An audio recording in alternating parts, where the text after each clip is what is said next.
Hello. How are you all? I think I'm going to go live now. And it's so nice to be here with all of you this evening. And actually, I probably could do with a bigger cardigan. Isn't it amazing how vanity takes over and we just wear what makes us feel good? So nice to be here with you this evening and looking forward to spending some time with you as we begin to consider, because it's a new topic for me, the topic of courage. And this topic we will look at through what I call the lens of life design. So it's not just my opinion. We actually run it through life design and then make some decisions based on what we learn through that experience. So when we want to ask for something, we need courage. When we want to stand our ground on something, we need courage. I would have thought that courage was the opposite of fear. However, in the 10 days that have passed, I've realized that courage is actually the antidote to other life situations or challenges too. So what came up for me personally is that I need courage to overcome a deep shyness that can stop me in my tracks and hold me right back. Was I born shy? Probably more sensitive than shy, really. Although my mother has told me that if someone peeked into my pram when I was a baby, I'd either cry or wait for it, take a layer of my dress and put it over my head. So, I'm writing a book. And in doing so, I have revisited quite a lot of life situations and realized that I've had to draw on courage many times and build up a brave outer layer to live a normal life. And by the time I was 5, I had discovered a way to do this. I live life now without that brave layer.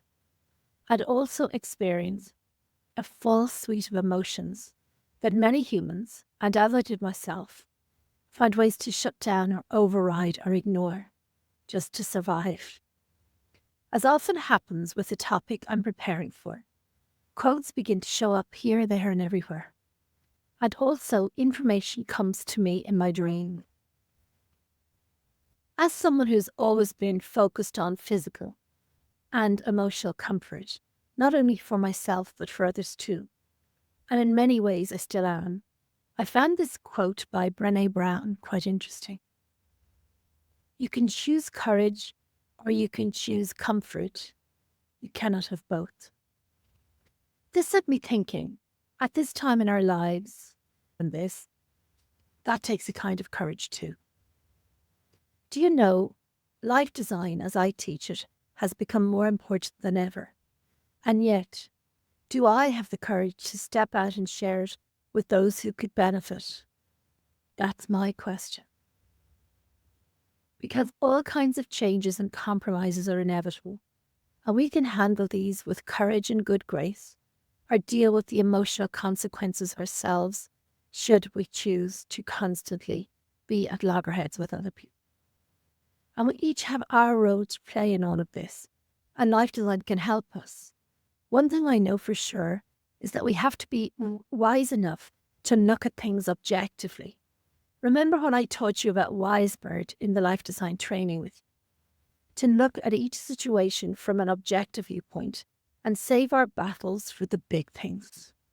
It takes courage to stand our ground, explain ourselves, and prepare for a non-agreement situation. We have to be very true to ourselves, to stand in our power with no need to win or no fear of losing anything.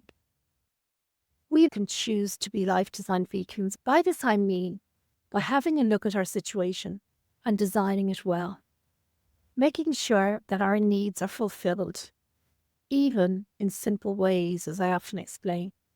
Spending time with the right people, either online here in the group with me,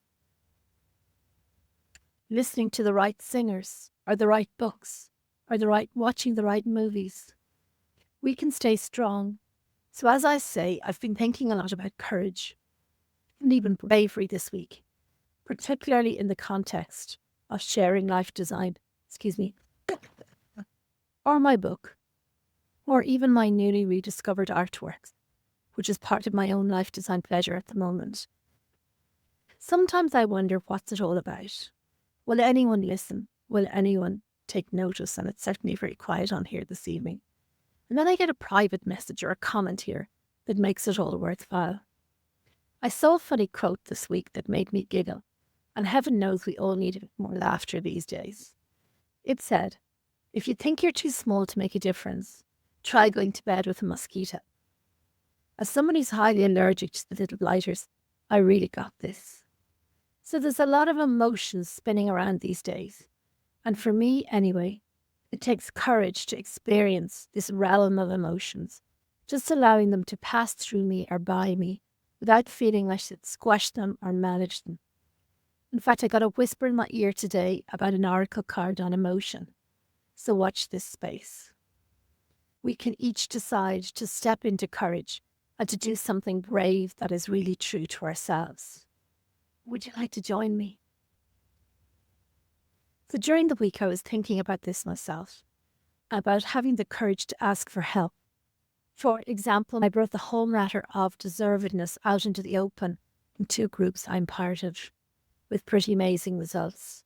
You see, when we take some courage on board, we can in turn encourage others to be brave or courageous or to speak their truth too. So when it comes to writing my book, which has been renamed at this stage, I seem to vacillate between bravery and fear, and doubt and courage, like a spinning loop. I realise that taking small steps might be the way to maintain courage. Having people I can be honest with around me is good for courage, my brave community. And mostly looking at times when I have been courageous has been very empowering too. For me, I discovered being passionate about something makes me courageous. Having role models you admire who have shown courage, for me, I have a couple of people I really, really look up to. I find that very, very empowering too. And actually to make a decision to do something brave is empowering as well. And actually asking for encouragement. And then out of the blue, something popped up on Facebook. One of the ladies in the group here is now publishing a collaborative book.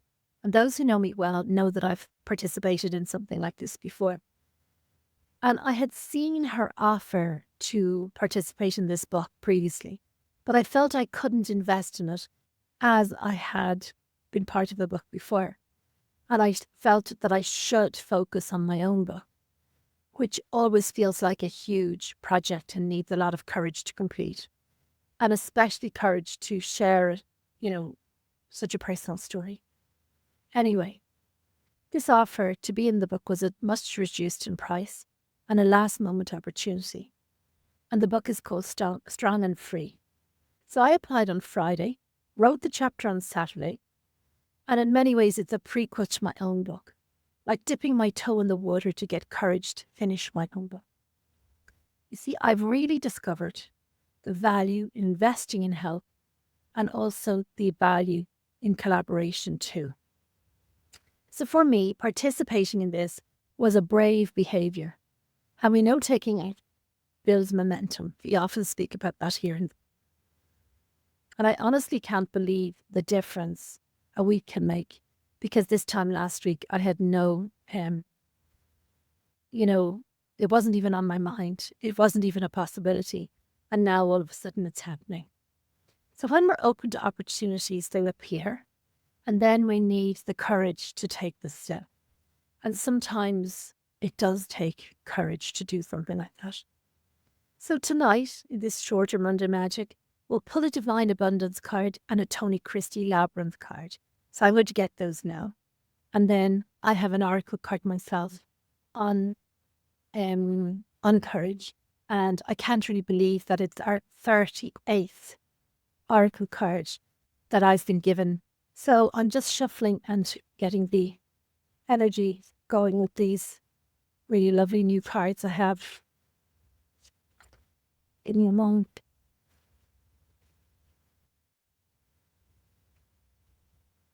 Okay. So the card tonight from this lovely deck, with Divine Abundance Oracle cards by Tosha Silver, it's deepening. Once you're on earth for enough lifetimes, your soul will begin to long for non-grasping detachment and surrender. They both bring the peace of God. That's an unusual card now. It's rare to get something like that here. There's a lucky black cat on it. And I'll always take a lucky black cat.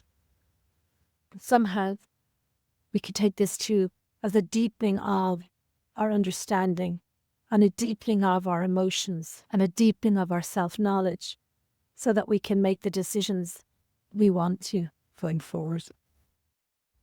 In the Labyrinth cards now, these are by an Irishman, Tony Christie. I like this because it comes with a little book to really explain the meanings behind these cards. And again, I just feel the energy of the cards. Okay, so this card this evening, it's not one I've pulled before, is environment. Your environment reflects your life. Change your surrounding. So that's very interesting because we've been doing a lot of work in our house and moving things around and changing things around, and it's unearthed all kinds of things.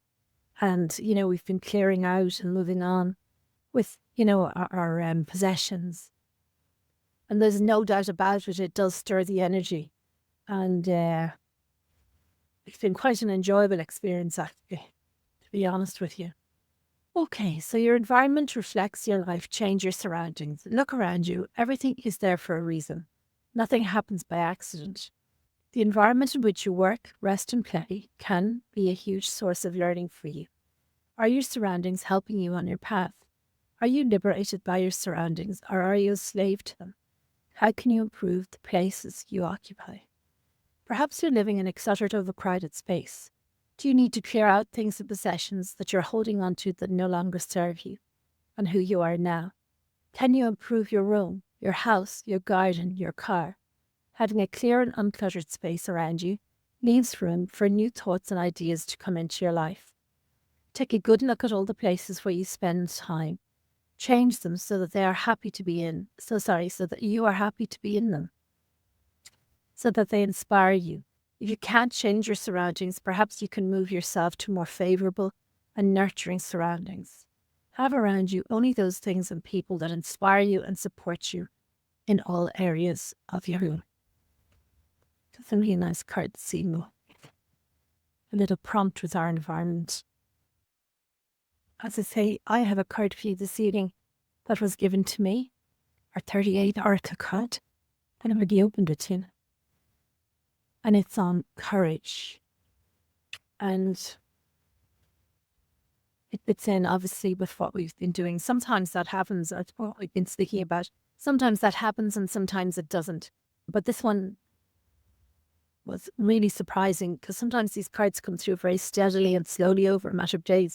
And this card flowed straight through me in about 5 minutes the other day. So courage is the ability and willingness to do something that tests or challenges us. The ability to be brave and step beyond or even over our fear or expectation of judgment or our fear of failure. Having courage gives us the ability to live life to our full potential and to do what we need to do to get to the next level of achievement and even success. Courage also allows us to speak up or even say no when we are true to ourselves. Being courageous is contagious. It can empower others too, like passing on a brave energy. We need courage to set personal boundaries or even step beyond these when the time is right. Courage is an enabler. When we stand in our own courage, we have the power to encourage others too, to act for the good of many. We can be a guiding light of courage by understanding our fears and breaking them down into manageable emotions that we can reason with to move beyond them. Do a brave act. Find your brave song. Find yourself a brave community. What is your brave posture? You are more courageous than you think.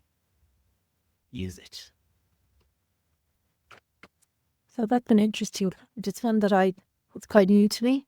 So explore it and see where else it takes us.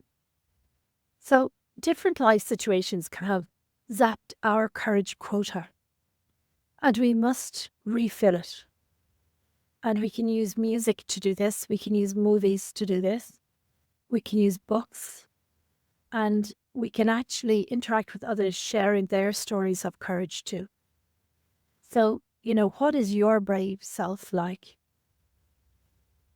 What is your brave song is another question I wanted to ask you this evening.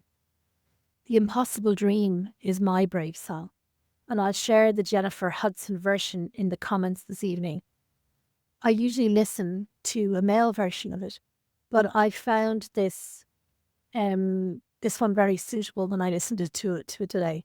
It kind of a new, more feminine energy, because if we encourage each other, so much is possible.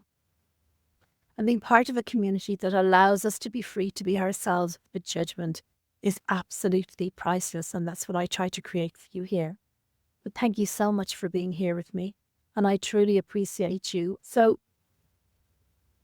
Queen Lizzie, who some of you will know, my muse, she invites you to consider where you've been a shining star of courage in your own life, and invites you to encourage yourself in any way you can to achieve what you truly wish for.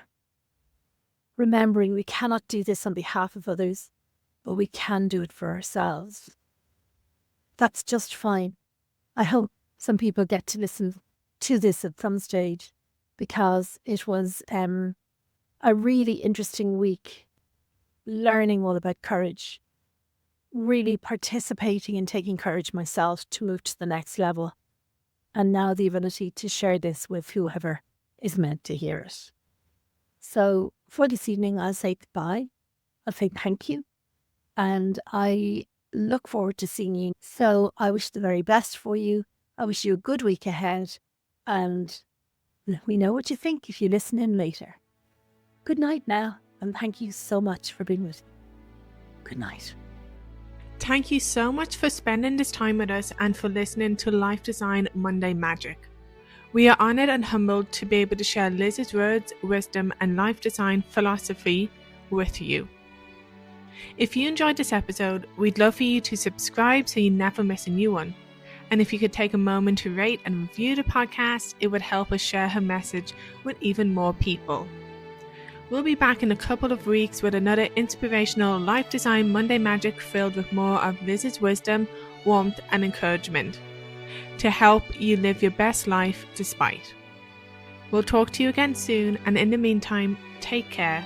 And as Liz would say, do focus on all that's good. Good luck.